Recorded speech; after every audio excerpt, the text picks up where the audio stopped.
was involved. That mistreatment resulted indirectly from several actions of CSIS and the RCMP, and that these actions were deficient in the circumstances. It was in the nervous months and years after 9/11 that Syria detained the three, each nabbed while passing through that country: Abdullah al-Malki, Ahmed al-Mahdi, and Muyad Nuruddin. Syria, says Iacobucci, had information provided by Canada that, for example, labeled al-Malki as having links to terrorism. Labeling in certain circumstances is very, very dangerous. Says his report, the words imminent threat in particular were inflammatory, inaccurate, and lacking investigative foundation, adding the RCMP used such language without adequately considering the potential consequences. The three men still haven't seen any evidence against them. The whole inquiry was behind closed doors, secret even from them, says the federal government, for national security reasons. They remain furious. The RCMP fully knew that I would be tortured if they sent questions. They sent it anyway. Now, as for Iacobucci's distinction, Canadian actions led to torture only indirectly. Well, apparently directly means that, the Canadian official would be the one holding the whip.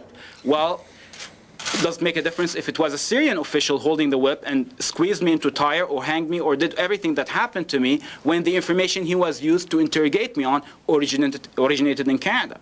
And though the report draws no explicit conclusion about any of the original allegations about the men, the effect of Mr. Justice Iacobucci's findings is that these three men's names have been cleared. So, what do they want? I want the government to apologize. We got some answers today,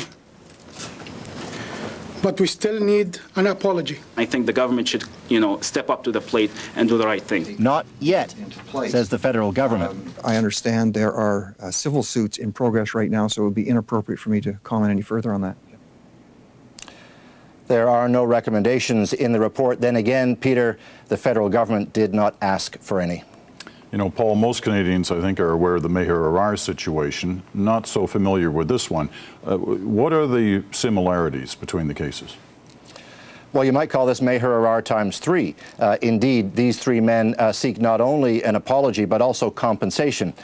Famously, Meher Arar found himself in similar circumstances in Syria. He was detained and tortured there after wrong information was given to Syrian authorities by Canadian officials. Arar won an apology from the federal government and $10 million compensation. Lawyers for these three said today at that news conference they absolutely expect something similar for their clients. All right, Paul, thanks very much. Paul Hunter in Ottawa tonight. This inquiry offers an important opportunity to ensure that human rights are not sold short in national security practices.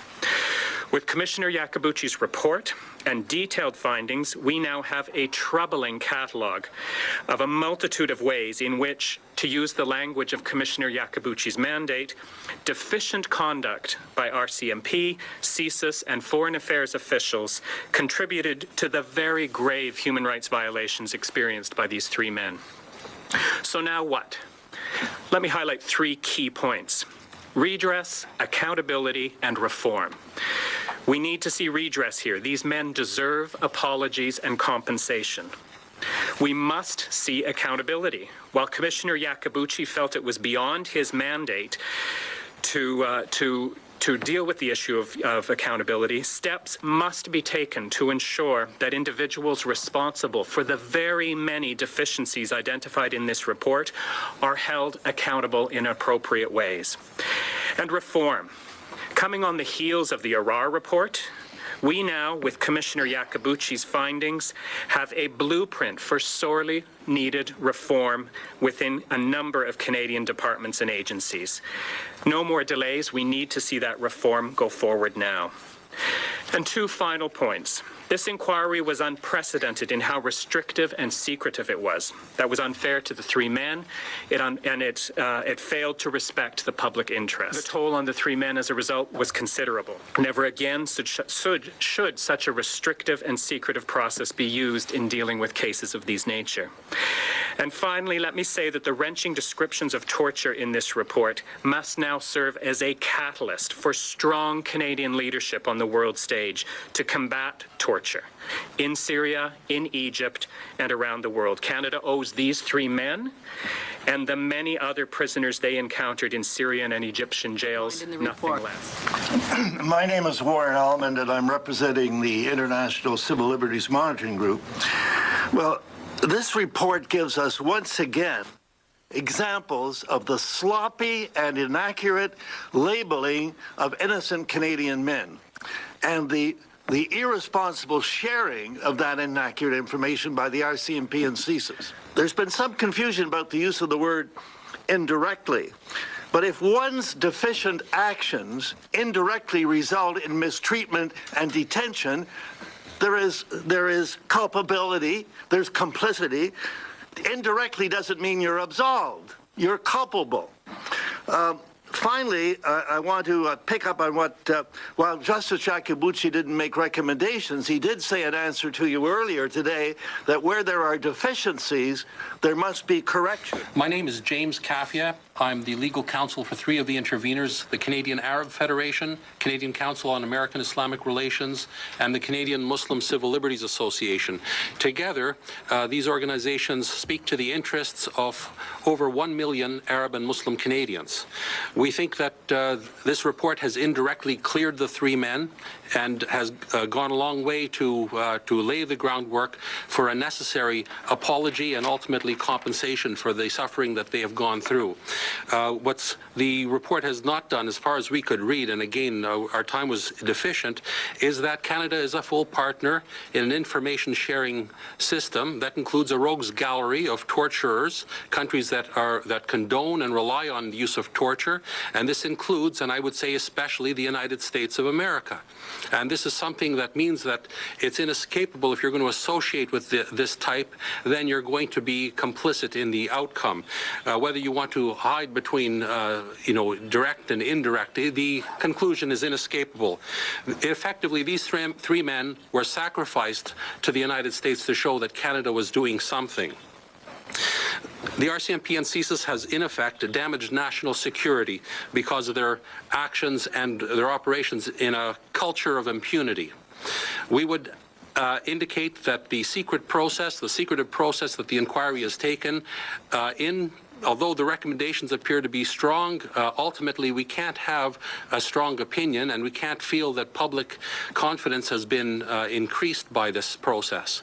I would indicate that the damage to the reputations of the three men is bad enough, but it should be noted that 1 million Arab and Muslim Canadians have also been harmed by the actions of the Canadian government and security officials in particular. Justice Iacobucci talks about the need to balance security and the rule of law. We point out very clearly that this is a false dichotomy. You can have no security in a Canadian context with the values we have if you do not protect the rule of law. And I think this is fundamentally the deficiency that has led us down this path. I have no further comment unless you have questions.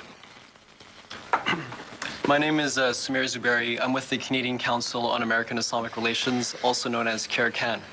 We were interveners in this inquiry, in the Iacobucci inquiry. And we, as James has mentioned, work on behalf of Canadian Muslims in this country, a large group of Canadians.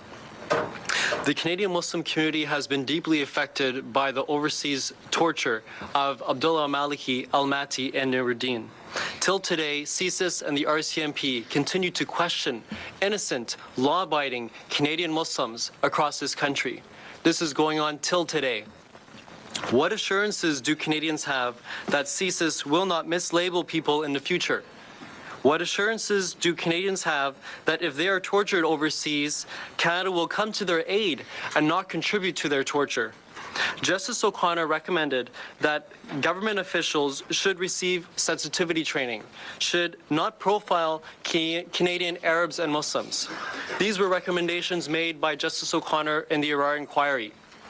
Till today, we have no report from the Canadian government onto how these recommendations by Justice O'Connor were implemented. In the end, we are left with three men again who have been tortured like Meher Arar. What is the government going to do to redress the wrongs and the suffering that Abdullah al-Maliki, Ahmed al-Mati, and Moyed Nuruddin suffered under torture due to Canadian involvement, as Commissioner Iacobucci said today? What is the Canadian government going to do to ensure that this does not happen again?